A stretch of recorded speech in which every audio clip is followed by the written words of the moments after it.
રાજ્યસભાના અધ્યક્ષ ભાઈ શ્રી જિગ્નેશભાઈ મેવાણી, રાષ્ટ્રીય સેવાદળ અધ્યક્ષ ભાઈ શ્રી લાલજીભાઈ, ગુજરાત ખેડૂતના આગેવાન અને પ્રદેશના પ્રમુખ ભાઈ શ્રી પાલભાઈ આંબલિયા, જિલ્લાના પ્રમુખ ભાઈ શ્રી કરસનભાઈ, અમારા સોમનાથ મત વિસ્તારના લોકલાડીલા ધારાસભ્ય ભાઈ શ્રી વિમલભાઈ, ભાઈ શ્રી રામસિંહભાઈ, અશ્વિનભાઈ, તમામ મહેમાનો, શહેર પ્રમુખ ભાઈ શ્રી ઉપાધ્યાય, બહેનો, ભાઈઓ અને ખાસ કરીને પત્રકાર મિત્રો, અને પહેલી વખત તંત્ર પણ જિગ્નેશભાઈના સ્વાગતમાં એટલું બધું ખડે પગે છે, એટલે એમનો પણ આભાર માનીએ.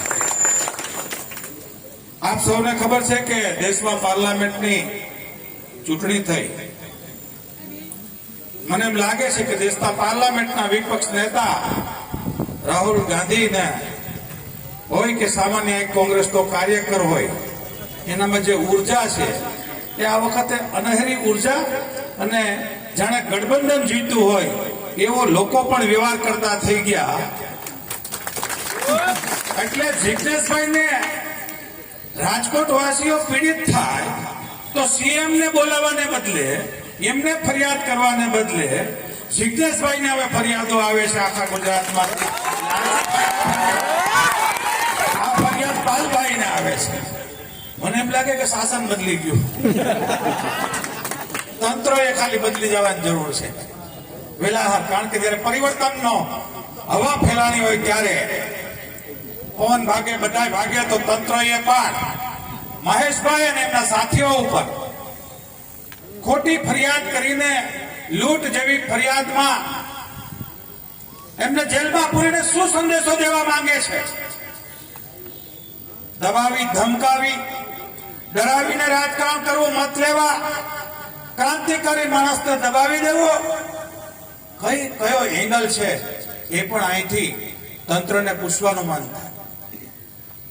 જૂઠી ફરિયાદ હોય અને એમાં પણ લૂંટ જેવી ફરિયાદ, જેથી કરીને કોઈ પ્રજા પોતાનો અવાજ ન ઉઠાવી શકે.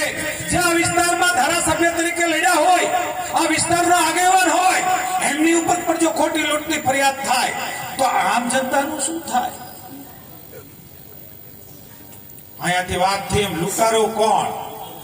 આવડી મોટી લૂંટ કરો ખનીજોની, જોઈ તો દીવથી લઈને માધુપુર સુધી ખનીજોની સતત લૂંટ. એ આગેવાનો ભારતીય જનતા પાર્ટીના છે, એમાં તંત્ર ધ્યાન રાખે, ખોટી ફરિયાદોમાં નહીં.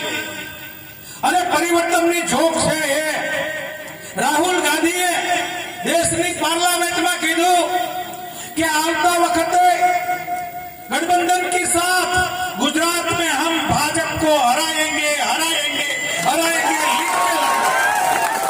जયારે થોડા દિવસમાં 13 વિધાનસભાનો આખા દેશમાં રિઝલ્ટ જાહેર થાય, એમાંથી 10 ગઠબંધન, 1 અપક્ષ, માત્ર 2 જ ભાજપને મળે, ત્યારે પણ તંત્રએ સમજી લેવાની જરૂર છે કે પરિવર્તન લોકો માંગે છે અને પરિવર્તનને દબાવી રાખી શકાય નહીં લાંબો સમય.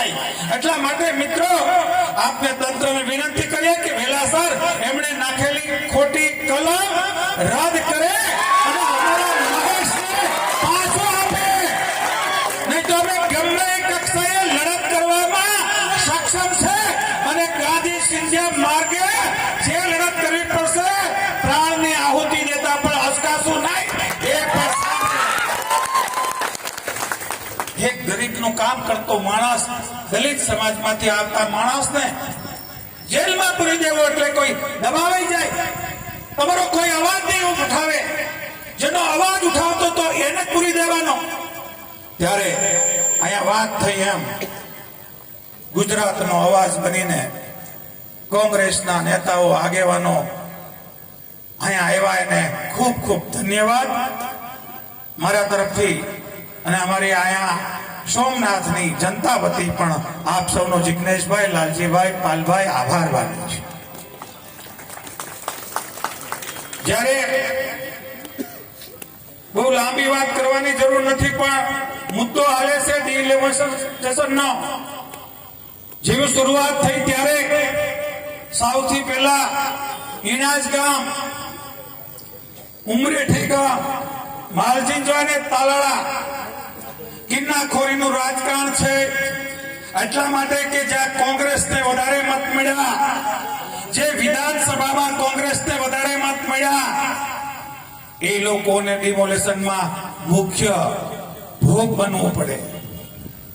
ત્યારે કોંગ્રેસને માનનારો માણસ એમ માને છે કે દરેકને રોજીરોટી મળવી જોઈએ. સરકારની ફરજ છે કે એમને રોજીરોટી આપે, એમની કેબિનો પાથરણા દુકાનો તોડીને બેરોજગાર કરવાનો ધંધો બંધ કરે, એમ અહીંયાથી અપીલ કરીએ છીએ. ઘર વિહોણાને ઘર આપવું એ સરકારની જવાબદારી છે. ત્યારે ઘર માલિકને ઘર વિહોણો કરી નાખે, ગરીબ માણસને રજડતા કરી નાખે. અને આપને જીતેશભાઈ ખબર હશે કે ઘુસિયા ગામ, ત્યાં 12 દલિત પરિવાર આઝાદ ભારત પહેલા પોતાના મકાનમાં રહેતા હતા. એમને સૌ હકની સંબંધો આપવાને બદલે, એમને સ્થાયી કરવાને બદલે, એમને કોઈ પણ વળતર આપ્યા વિનાના એમને રોડ ઉપર ભણતા કરી દીધા. એમાં કેન્સરનો દર્દી પણ હતો. તંત્ર એટલું નિર્દય થાય એ માનવાનું પણ ના આવે, એટલું નિર્દય રીતે ચાલે છે. ત્યારે લોકોએ જાગૃત થવાની જરૂર છે. 4 સંબંધવાળાના મકાન પાડે. માલજીંજવામાં એક ખેડૂત ગોડાઉનની અરજી કરે, એમને સબસિડી આપવામાં આવે, ત્યારે બાગાયતી ના અધિકારીએ એનો જીઓટેગ કરે, એની માલિકીની છે કે કેમ એ જગ્યા એ પણ જોઈ. બીજી બાજુ સ્ટેટ હાઈવે વાળા આવીને એ ગોડાઉન પાડી નાખે. તો યા તો તમારા પીડબ્લ્યુડી ના માણસો ખોટા છે, યા તો તમારા બાગાયતી વાળા ખોટા છે.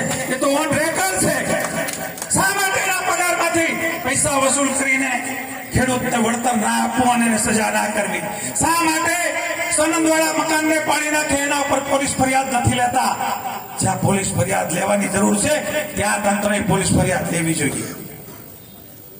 અહીંયા અમારા આગેવાનોએ ખૂબ વાત કરવાની છે. ત્યારે ફરીથી અહીંયા એક વખત તંત્રને અપીલ કરો કે અમારી ખોટી લૂંટમાં અમારા જે પણ મિત્રોને તમે બંદીવાન કર્યા, એમને તાત્કાલિક અસરથી તમારી કલમો પાછી ખેંચીને કે જે થતું હોય તે કાનૂની રીતે એમને પરત કરો, એ અમારી માંગણી છે.